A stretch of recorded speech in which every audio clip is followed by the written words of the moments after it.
एक समय की बात है। एक राज्य से दूर जंगलों में एक साधु रहा करते थे। वो भगवान शिव के बहुत बड़े भक्त थे। वो ना जाने कितने महीनों से तपस्या कर रहे थे। उनकी साधना से उठने का इंतजार उनकी पत्नी और उनका बेटा बहुत महीनों से कर रहे थे। साधु की पत्नी भी काली माता की बहुत बड़ी भक्त थी। उस जंगल से 50 मील दूर एक राज्य था जिसके राजा थे पेशवा माधव राव। राज्य में कुछ अजीब तरह की बीमारी फैल रही थी। लोगों को अजीब चेचक हो रहे थे जिसका उन्हें ज्ञान न होने के कारण उनकी मृत्यु हो रही थी।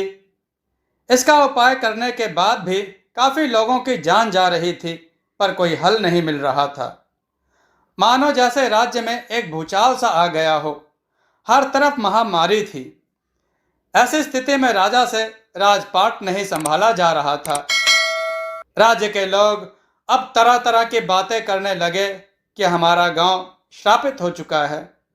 तो कोई कहता कि हमारे गांव को किसी की बुरी नजर लग गई है। तो कोई ये कहता कि हमारे गांव के ऊपर देवता रुष्ट हो गए हैं। पर सच यह है कि पर सच क्या है यह कोई समझ नहीं पा रहा था। राजा को भी अंदर ही अंदर घुटन से हो रही थी। इस अचानक आई महामारी से राज्य के लोग और राजा कैसे बच पाएंगे। अब तक यह महामारी राज्य के लोगों में फैल रही थी, पर अब यह बीमारी राजा के बेटे को भी हो गई, जिसके वजह से राजा काफी चिंतित थे। और हो भी क्यों ना, आखिर वो होने वाला भविष्य थे उस राज्य का। राजा को यह चिंता सताने लगी कि अगर राज्य में यह बात फैल गई तो लोगों का पता नहीं क्या व्यवहार रहेगा। क्योंकि राज्य में अन लोगों में यह बीमारी ना फैले, इसलिए राजा ने गांव के बाहर खेमे लगवाए जिसमें बीमार आदमी जाके अपना इलाज करवाते थे। और उन्हें राज्य के सीमा के अंदर आने की इजाजत तब तक नहीं थी जब तक वो उस रोग से निरोग्य ना हो जाते।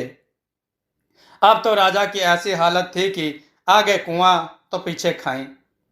अब वो करे तो क्या करे। जब बात राज्य के लोगों पर आई तो उन्होंने फरमान जारी करने में जरा भी कोताही नहीं बरती। पर आज जब अपनी ही औलाद पर संकट आ टपका तो चार दीवार के अंदर ही बात को दबाया जा रहा है, जो कि एक राजा को यह शोभा नहीं देता। राजा जब बहुत परेशान हुए और उन्हें कोई उपाय नहीं सूझ रहा था, तब वे राज्य के पंडित के पास गए, जो कि पीढ़ियों से उनके राज्य के वफादार रहे थे। और वह वही थे जो शायद सही रास्ता दिखा सकते थे। और एक वही थे जो शायद सही रास्ता दिखा सकते थे। राजा रात के समय दबे पांव पंडित जी के यहाँ गए और अपनी पगड़ी निकालकर उनके पैरों में रख दी। राजा की यह हालत देखकर पंडित शर्मिंदा होकर उठकर खड़े हुए। पंडित बोले, ये आप क्या कर रहे हैं महाराज? मुझे नरकवास का भोगी मत बनाइए। ऐसी क्या विडंबना आन पड़ी जो आप आधी रात में इस समय इस तरह? आखिर बात क्या है राजन, कृपया विस्तार से बताएं। राजा बोला, आपसे कुछ छुपा नहीं है ब्राह्मण। राज्य की हालत आप देख ही रहे हैं। राज्य के जिन लोगों को बीमारी हुई, मैं उन्हें गांव के बाहर के खेमे में रहने का आदेश दिया।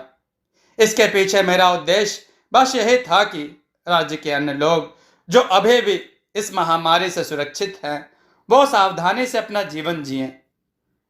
पंडित बोले, हाँ राजन, यह तो हम सब जानते हैं। इसमें ऐसी क्या दिक्कत हो गई?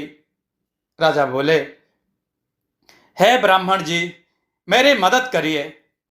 मुझे लगता है कि मेरे पितृ मुझसे कुपित हैं, वरना इतने खुशहाली में रहने वाला राज्य अचानक यूं अनायास हाहाकार ना मच गया होता। और अब तो बात मेरे बच्चे और इस राज्य के भविष्य पर आ गई है, और यही मेरी चिंता का कारण है। पंडित बोले, आप चिंता ना करें राजन, मैं इस बात को गोपनीय ही रखूंगा और इस संकट की घड़ी में आपके साथ सदैव हूं। जहां तक बात है पितृ के कुपित होने की, तो राज्य के लोग भी ऐसे ही कुछ बात कर रहे हैं कि शायद कोई देवता या दैवीय शक्ति हमसे नाराज है। राजा बोले, तो इसका क्या उपाय है? पंडित बोले, हमारे राज्य के कुल गुरु, उन्हें कौड़ियों से भविष्य देखने का काफी अनुभव है और इसके बारे में काफी ज्ञान भी है, और वो एक सिद्ध पुरुष भी हैं। हम कल उन्हें मिलकर कुछ विचार करते हैं। मेरी बात उनसे अभी कल ही हुई। उन्होंने भी मुझसे एक दिन का वक्त मांगा। एक राजा होने के नाते मैंने अपनी हर मुमकिन कोशिश की, पर अब मैं हार रहा हूं, जो मैं नहीं चाहता। पंडित बोला, हौसला रखिए राजन, आप हम सबकी शान हैं। राजकुमार को कुछ नहीं होगा। अगले दिन पंडित जी कुल गुरु के पास प्रातः काल गए और ऐसी स्थिति में उन्हें नींद भी नहीं आई। कुल गुरु ने कौड़ी फेंक कर भविष्य में होने वाली घटनाओं का अनुमान लगाने की कोशिश की। जब कुल गुरु ने कौड़ियां फेंकी तो जो दृश्य था वो देखकर राजा और पंडित अचंभित हो गए। कौड़ी ऐसी एकत्रित हुई जैसे कि कोई खुद हमें कोई संकेत देना चाहता हो। बस ये शब्द लिखा था, पर यह शब्द का क्या अर्थ निकाला जा सकता है, यह कुछ समझ नहीं आ रहा था। थोड़ी देर सोच विचार करने पर कुल गुरु ने राजा से कहा कि राजन, हमारे राज्य की सीमा खत्म होते ही जंगल लगता है। उस जंगल में एक साधु ना जाने कितने सालों से तपस्या में लीन है। लोगों का यह भी कहना है कि उन पर महादेव की बहुत कृपा है और उनकी पत्नी मां काली की बहुत बड़ी भक्त हैं। उन्होंने सिद्धि प्राप्त की है और कई लोगों का कहना है कि मां काली ने उन्हें स्वयं साक्षात दर्शन दिए हैं। शायद अब वही हमारी मदद कर सकते हैं। राजन ने कहा, हाँ, आप सही कह रहे हैं। राजा ने तुरंत सिपाहियों को आदेश दिया और जाने की फौरन तैयारी करने का हुक्म दे दिया। उधर राजा के पुत्र की तबीयत बिगड़ती ही जा रही थी, पर अगर राज्य को बचाना था और अपने पुत्र की जान बचानी थी तो राजा को जाना ही था। सभी तैयारियां होने के बाद राजा अपने मंत्री और पंडित कुल गुरु के साथ निकले। चलते चलते रात हो गई तो मंत्री से कहकर राजा ने वहीं खेमे लगवा दिए। सुबह होते ही वो रवाना हो जाते, पर रात के समय थक गए थे। सहसा आराम करना और जंगल में सफर करना सही नहीं था। खेमे लगने पर राजा गहरे चिंतन में आकर सोचने लगे कि आखिर किस गलती की सजा वो भुगत रहे हैं। आज तक उन्होंने कोई ऐसा काम नहीं किया या कोई दुष्कर्म नहीं किए। अपने पुरखों के बताए हुए रास्ते पर ही चला। यही सब सोचते हुए राजा की आंख लग गई और मंत्री लोग भी सोए ही थे। खेमे के बाहर मशाल और आग सिपाहियों ने जला दी थी ताकि जंगल में किसी जंगली जानवर का खतरा ना हो। राजा ने गहरी नींद में एक सपना देखा, जैसे कोई राजा किसी का सर धड़ से अलग कर रहा हो। चेहरा सपने में नहीं दिखा, पर ऐसा सपना क्यों? सपना देखते ही राजा की नींद खुल गई। सुबह के करीब 4 बज रहे होंगे। राजा फौरन उठे और जंगल की ओर अपने बाकी साथियों के साथ निकल गए। थोड़ी ही देर में वो लोग राज्य की सीमा पार कर चुके थे। अब बस बारी थी तो वो साधु को तलाशने की, पर वो कहाँ हैं, किस दिशा में, यह किसी को पता नहीं था। पंडित ने कुलगुरु की तरफ देखा, फिर कुलगुरु ने कुछ मंत्र पढ़कर कौड़ियां फेंकी। कौड़ियां आगे की ओर इशारा करते हुए रास्ता बताती चली गईं और कौड़ी की मदद से लगभग दिन के दूसरे पहर के बाद सूरज ढलने के कुछ घंटे पहले वो लोग एक नदी के किनारे पहुंचे। वहां पहुंचने पर कौड़ियों ने भी रास्ता दिखाना बंद कर दिया। नदी के पास ही एक कुटिया थी। उन्होंने वहां जाके देखा तो कुटिया में कोई नहीं था। राजा को बड़ा अफसोस हुआ कि क्या यहां भी उन्हें निराशा ही हाथ लगेगी। जब मंत्री ने कुटिया के अंदर जाके देखा तो वहां एक काली माता की मूर्ति थी, जिसको देखकर उन्हें लगा कि शायद वो सही जगह है।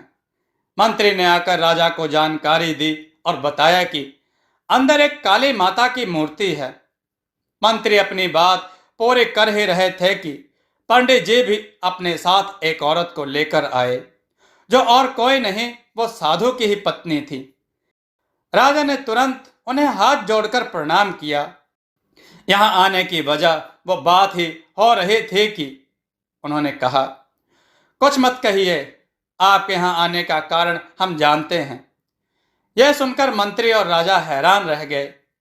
फिर साधु की पत्नी ने कहा, चिंता मत करिए राजन, आपके पुत्र को कुछ नहीं होगा।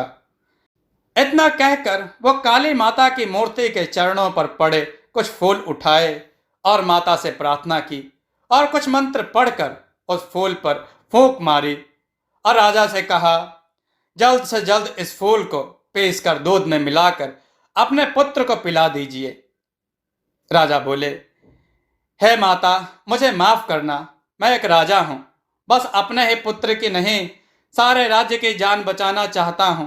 कृपया कर कोई मार्ग बताएं जिससे मेरे राज्य में जितने लोग बीमार हैं उन्हें कुछ राहत मिल सके। जब तक इस समस्या का कोई उपाय नहीं मिल जाता। साधु की पत्नी राजा की बातों से बहुत प्रभावित हुई और राजा से कहा कि नीम के पेड़ की छाल और पत्तियां मंगवाएं, जल्द से जल्द। यह सुनते ही मंत्री और कुल गुरु तुरंत ही नीम के पेड़ की तलाश में निकले। जंगल होने के कारण उन्हें ज्यादा तकलीफ नहीं हुई। तुरंत ही उन्हें नीम का पेड़ मिल गया और उन्होंने पत्तियां और छाल लाकर माता जी को दे दिए। माता जी को कुछ वक्त लगा और उन्होंने कुछ जड़ी बूटियां मिलाकर छोटी छोटी गोलियां बनाई, जो कि हजारों की मात्रा में थी, और एक पोटली में बांधकर मंत्री को राज्य में जाकर जितने लोग पीड़ित हैं उन्हें देने को कहा। राजा की आज्ञा लेकर मंत्री वहां से फौरन अपने राज्य की ओर निकले। माता बोली, तो आपके कौड़ी की सहायता से आप लोग यहां पहुंच पाए हैं। माता जी ने कुल गुरु की तरफ देखते हुए कहा। यह सुनते ही राजन ने बड़े फक्र से कहा कि हाँ माता जी, आज ये नहीं होते तो शायद हम यह जगह के बारे में कभी नहीं जान पाते। माता जी ने कोई प्रतिक्रिया नहीं दी। माता जी ने कहा, आइए, आप जिससे मिलने आए हैं उनसे मिलते हैं। शाम का वक्त था, सूरज डूब चुका था, जंगल के बीचों बीच सन्नाटा छाया हुआ था। रात में कड़ाके की ठंड। माता जी ने आग जलाई, जिससे राजा और अन्य लोगों को थोड़ा राहत महसूस हुई। एक नीम के पेड़ के नीचे एक साधु बैठे हुए अपनी तपस्या में लीन थे। फिर उन्होंने आंखें खोली। साधु बोले, कहिए राजन, क्यों परेशान हैं? राजन बोले, आपको कोटि कोटि प्रणाम ऋषिवर। मेरा राज्य और राज्य के लोग मृत्यु की कगार पर हैं। इसके आगे वो कुछ कहते कि साधु बोल पड़े। आपके राज्य में अजीब तरीके की महामारी फैली है, जिसका इलाज नहीं मिल रहा। राज्य के अन्य लोगों को सुरक्षित रखने के लिए जो पीड़ित हैं, उनके लिए आपने राज्य के बाहर खेमे लगवाए, पर अब आपके पुत्र और राज्य के भविष्य भी खतरे में। कोई कहता है कि राज्य को किसी की बुरी नजर लग चुकी है, तो कोई यह कहता है कि पितृदोष है, और बहुत से लोग यह भी कहते हैं कि भगवान रुष्ट हो गए हैं, जिसकी वजह से राज्य पतन की ओर जा रहा है। क्या मेरी कही बात सही है राजन? राजा ने तुरंत साधु के पैर पकड़ लिए। जी महागुरु, आपकी कही एक एक बात, एक एक वाक्य शब्द ब शब्द सही है। साधु ने राजा का हाथ पकड़ते हुए कहा, मुझे पाप का भागीदार ना बनाएं। आप मेरे पैर मत पड़िए। मैं तो केवल एक जरिया हूं। यह सब ईश्वर की मर्जी है। तो आपको यहां लाने वाला इंसान आपके राज्य के कुलगुरु हैं। इस बार राजा को थोड़ा अजीब लगा, क्योंकि माता जी भी यही कह रही थी और अब साधु भी यही कह रहे हैं। राजन ने कहा कि महाराज, इन्होंने ही हमें बताया। महाराज, पर आपको हमारे बारे में कैसे पता है? साधु बोले, पर आपको हमारे बारे में कैसे पता है? हम तो आपके राज्य की सीमा में भी नहीं हैं।